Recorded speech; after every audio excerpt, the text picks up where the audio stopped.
Hello guys, welcome back to my channel cinemaholic. আশা করছি তোমরা সবাই খুব ভালো আছো। তো আজকের এই ভিডিওতে আমরা একটা বলিউড সিনেমাকে নিয়ে কথা বলবো। সিনেমাটার নাম হলো সিতারে জমিন পর, এবং এই সিনেমাটা ডিরেক্ট করেছে হচ্ছে আর এস প্রসন্না। সিনেমাতে লিড চরিত্র প্লে করছে আমির খান, জেনেলিয়া দেশমুখ। সাপোর্টিং কাস্টে ডলি আলুওয়ালিয়া, গুরপাল সিং, আরো অনেক বেশ রয়েছে। তো এই সিনেমাটা আমার কেমন লাগলো, দেখো সিনেমাটার গল্প সম্পর্কে বেশি কিছু রিভিল করার নেই। ট্রেলার তোমরা অলরেডি দেখে নিয়েছো যে একজন অ্যারোগেন্ট বাস্কেটবল কোচ সে তার সিনিয়রের উপরে হাত তুলে দেয়।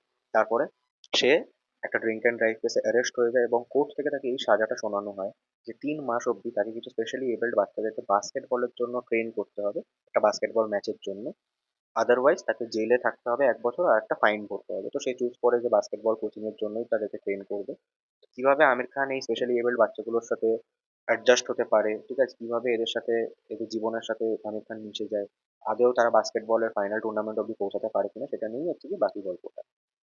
তো এই সিনেমাটা আমার কিন্তু বেশ ভালো একটা সিনেমা লেগেছে, ঠিক আছে। এবং আমির খানের যে লাস্ট সিনেমা ছিল লাল সিং চাড্ডা, সেই সিনেমাটার তুলনায় এই সিনেমাটা অনেক ভালো একটা সিনেমা হয়েছে। লাল সিং চাড্ডা আমার খুব একটা ভালো সিনেমা লাগেনি। আমি এই সিনেমাটা দেখতে গেছি, আমাকে এই সিনেমাটা যথেষ্ট মজা দিতে পেরেছে। সিনেমাটার ইমোশনাল সিনে আমি যথেষ্ট ইমোশনাল ফিল করেছি। Overall it's a good movie. এবার এই সিনেমার পজিটিভ দিক আর নেগেটিভ দিক নিয়ে যদি কথা বলি, সিনেমাটা প্রথম যে পজিটিভ দিক সেটা হচ্ছে কি এই সিনেমার কমেডি। এই সিনেমার কমেডি তোমরা যখন দেখবে তোমাদের কিন্তু প্রত্যেকটা পাঞ্চ লাইনে হাসি পাবে। সিনেমাটার এত ক্লিন কমেডি রয়েছে, ঠিক আছে, মানে সেটার মধ্যে কোনো ভালগ্যারিটি নেই। এই যে লাস্ট যে সিনেমাটা হাউসফুল 5, যেটা কমেডির নামে মানে লিটারালি নোংরামি দেখিয়ে গেছে, ঠিক আছে, ওটা কমেডি সিনেমা কোনোভাবেই ছিল না। তো সেই জায়গাতে কিন্তু এটা একটা ভালো কমেডি ফিল্ম, ঠিক আছে। এটার পাঞ্চ লাইন গুলো যথেষ্ট ওয়ার্ক করেছে, হিউমারটা খুব ভালো ছিল। কি হ্যাঁ, কিছু কিছু অ্যাডাল্ট কমেডি ছিল, কিন্তু সেটা এমন এক্সট্রিম লেভেলে চলে যায় না যেটা আর কি তোমাদেরকে ভালগার ফিল করাবে বা তোমাদের মনে হবে যে এটা দেখে নোংরা লাগছে, এরকম টাইপের কমেডি কিন্তু লেখা নেই। কমেডিটা বেশ ভালোভাবে ওয়ার্ক করে। দ্বিতীয় যেটা সিনেমার পজিটিভ দিক সেটা হচ্ছে কি এই যে স্পেশালি এবেলড বাচ্চাগুলো, মানে এই বাচ্চাগুলোর সাথে না তোমরা মানে প্রথম 15-20 মিনিটের মধ্যেই মিশে যেতে পারবে। তাদের অ্যাক্টিভিটি, তাদের ওই ক্যারিকাচারিস্ট নেচারটা তোমাদের কিন্তু ভালো লাগবে, ঠিক আছে। মানে স্পেশালি এবেলড বাচ্চাগুলোর পারফরমেন্স এতটাই ভালো যে সেটা তোমাদের মন জিতে নেবে। থার্ড যেটা সিনেমার পজিটিভ দিক সেটা হচ্ছে সিনেমার মিউজিক অ্যালবাম। সিনেমার প্রত্যেকটা গান, গুড ফর নাথিং বা সিতারে জামিন পরের ওই টাইটেল ট্র্যাকটা, গুড ফর নাথিং গানটা মানে অপূর্ব একটা গান, ঠিক আছে। মানে ওইটা যেই সিচুয়েশনে প্লেসমেন্ট করা হয়েছে, গানগুলোর প্লেসমেন্টও ভালো এবং গানগুলোর কম্পোজিশনও খুবই ভালো। সিনেমার মিউজিক অ্যালবাম প্রচন্ড ভালো, তবে একটা নেগেটিভ দিক আছে সিনেমার মিউজিক অ্যালবামে, যেটা আমি নেগেটিভ সাইডে আসছি। আরেকটা যেটা সিনেমার পজিটিভ দিক সেটা হচ্ছে গিয়ে প্রত্যেকের পারফরমেন্স। এই স্পেশালি এবার বাচ্চাগুলো এদের পারফরমেন্স তো ভালোই, সাথে সাথে সাপোর্টিং কাস্টে যে কজন ছিল তাদেরও বেশ ভালো লেগেছে পারফরমেন্স। জলি আলুওয়ালিয়া, গোরপাল সিং, বা ওই যে পিকেতে যে একজন লোক ছিল না যে একটা মন্দিরের সামনে মূর্তি বিক্রি করছিল, সেও এখানটাতে আছে। আমার তার নামটা এখন ঠিক মনে পড়ছে না। তারও পারফরমেন্স কিন্তু বেশ ভালো ছিল। জেনেলিয়া দেশমুখ ভালো কাজ করেছে, ঠিক আছে। সাপোর্টিং কাস্টে প্রত্যেকে ভালো কাজ করেছে, ঠিক আছে। এবং সিনেমাটার আরেকটা যেটা পজিটিভ দিক সেটা হচ্ছে সিনেমার মেকিং। সিনেমাটার পিছনে যে পয়সা খরচা করা হয়েছে, একটা যে স্কেল রয়েছে, দেখো এটা তো আর কোনো মাস সিনেমা না যেটার মধ্যে একটা হিউজ গ্র্যান্ডার থাকবে তো কিছু। এটা একটা simple sports comedy film. Sports comedy ফিল্মের জন্য যেই বাজেটটা দরকার বা যেই স্কেলটা দরকার সেটা কিন্তু সিনেমাটা প্রোভাইড করে। সিনেমার মেকিং খুব ভালো, সিনেমাটোগ্রাফি অপূর্ব, প্রত্যেকটা ফ্রেম খুব সুন্দর। স্পেশালি একটা ফ্রেমের কথা না বললেই নয়, ইন্টারভেল যে সিনটা যেখানে ইন্টারমিশন হয়, ওই পার্টিকুলার শটটা বেশ ভালো লেগেছে আমি, ঠিক আছে। এবং আরেকটা সিন যেটা এই সিনেমার সব থেকে ভালো সিন, একদম লাস্টের ক্লাইম্যাক্সের দিকে গিয়ে আমির খান ওই কোচিং ইনস্টিটিউটটার থেকে যখন বেরিয়ে যায়, তারপরে আবার সে কাঁদতে কাঁদতে ঢোকে। সে নতুন যে অ্যাপয়েন্টেড কোচ তাকে বলে যে কখনো এদেরকে বাই না বলে যাবে না। ওই সিনটার মধ্যে আমির খানের পারফরমেন্স দুর্দান্ত ছিল, দুর্দান্ত। এবার যদি সিনেমার নেগেটিভ দিকে চলে আসি, তোমরা আমাকে জিজ্ঞেস করবে যে আমির খানের পারফরমেন্স কি ভালো লাগেনি। আমির খানের পারফরমেন্স আমার ভালো লেগেছে। লাল সিং চাড্ডার তুলনায় এখানে সে ভালো কাজ করেছে। কিন্তু আমির খানের পারফরমেন্সে না একটা ছোট্ট প্রবলেম রয়েছে। সে কিছু কিছু সিনের মধ্যে যেখানে দরকার নেই সেখানটা তো না একটু ওভার দ্য টপ পারফরমেন্স করছে, ঠিক আছে। মানে একটা কনভারসেশন সিন রয়েছে আমির খান আর জেনেলিয়া দেশমুখের মধ্যে, যেখানে জেনেলিয়া তাকে বলে মুঝে এক ছোটা গুলশান চাই, মানে আমির খানের ক্যারেক্টারটার নাম হচ্ছে গুলশান। তো তাদের মানে জেনেলিয়া বলছে যে তার একটা বাচ্চা চাই। আমির খান সেখানটাতে বলছে আরে বাচ্চা নেই চাইয়ে। মানে ওই যে চোখ বড় বড় করে একটা ওভার দ্য টপ পারফরমেন্স, যেটা পিকে সিক্রেট সুপারস্টারের কথা মনে করিয়ে দেয়, ওই জিনিসটা না আমার ভালো লাগেনি। মানে যেখানে over the top performance demand করছে না আমির খান, সেই জায়গাটাতে ওভার দ্য টপ পারফরমেন্স দিচ্ছে। তো সেইখানটাতে তাই জন্য আমার পারফরমেন্সটা তার এক্সট্রা অর্ডিনারি লাগেনি।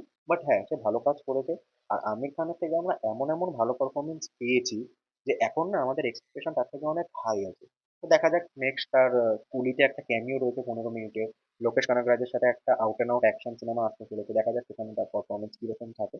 সেকেন্ড যেটা সিনেমাটার নেগেটিভ দিক সেটা হচ্ছে গিয়ে এই সিনেমাটার মধ্যে আমির খান আর জেনেলিয়ার যে সম্পর্কটা, ঠিক আছে, যেটার মধ্যে অনেক রকম প্রবলেম রয়েছে, আমির খানের একটা পার্সোনাল প্রবলেম রয়েছে, সেই জিনিসগুলো না আমার মনে হয় বিল্ড আপের আরো প্রয়োজন ছিল। আমি জানি এটা একটা রিমেক সিনেমা, তারা কিছু চেঞ্জ করতে পারবে না, যেহেতু এটা অফিসিয়াল রিমেক আরোই চেঞ্জ করতে পারবে না, কিন্তু একটু যদি কিছু মানে আউট অফ দ্য বক্স বা একটু যদি টুইক করে দিত জিনিসটাকে, সম্পর্কটাকে যদি আরেকটু বিল্ড আপ দিত না, তাহলে আমার মনে হয় সিনেমাটা আরো ভালো ওয়ার্ক করতে পারতো। ঠিক আছে, রিমেক সিনেমাটাও আমি দেখিনি, আমি চ্যাম্পিয়ন্সও দেখিনি, বা চ্যাম্পিয়ন্স যেটা হলিউড রিমেক ছিল সেটাও দেখিনি। ঠিক আছে, কোনোটাই আমি দেখিনি। কিন্তু এই সিনেমাটার মধ্যে যেই এদের দুজনের সম্পর্কটা, সেটা আমার মনে হয় বিল্ড আপের আরো প্রয়োজন ছিল। আরেকটা যেটা সিনেমার নেগেটিভ দিক লেগেছে, এই সিনেমাটার মধ্যে যে বাস্কেটবলটাকে ব্যাকড্রপ হিসাবে রেখেছে না, একদম ফাইনালে গিয়ে যে টুর্নামেন্টটা হয়েছে বাস্কেটবলে, ঠিক আছে, সেখানটার মধ্যে সিনেমার এন্ডিংটা কিন্তু আমার খুব একটা ভালো লাগেনি। আমি আবারও বলছি, এটা একটা রিমেক সিনেমা, তারা কিছু চেঞ্জ করতে পারবে না, আই নো দ্যাট।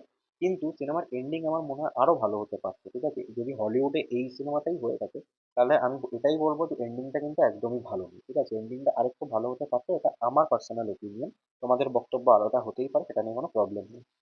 এবং লাস্ট যেটা সিনেমাটার নেগেটিভ দিক, সেটা হচ্ছে সিনেমার ব্যাকগ্রাউন্ড স্কোর কিছু কিছু জায়গায় না, মানে সিনগুলোকে এলিভেট করতে পারেনি।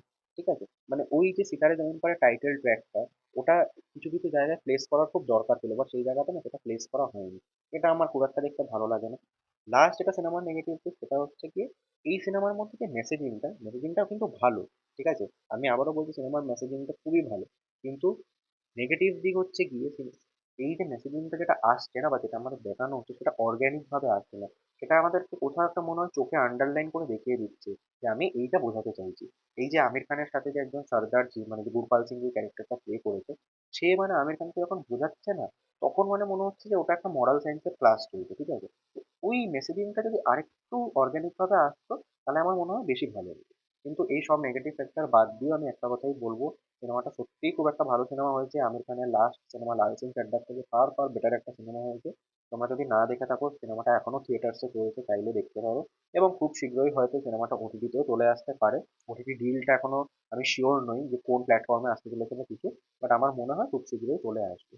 That was it guys, thank you so much for watching this video. তোমাদের যদি ভিডিওটা ভালো লেগে থাকে, তাহলে অবশ্যই তোমরা জানো যা যা করতে হয় সেগুলো করে দিও। সিতারে জামিন পার তোমরা যদি দেখে থাকো, তোমরা তোমাদের বক্তব্য জানিও, তোমাদের ভালো লাগলো না খারাপ লাগলো। আর আমার চ্যানেলে যদি নতুন হয়ে থাকো, চ্যানেলটা অবশ্যই সাবস্ক্রাইব করে দিও। পাশে যে বেল আইকনটা আছে সেটাও ক্লিক করে দিও, যাতে আমার ভিডিওর নোটিফিকেশন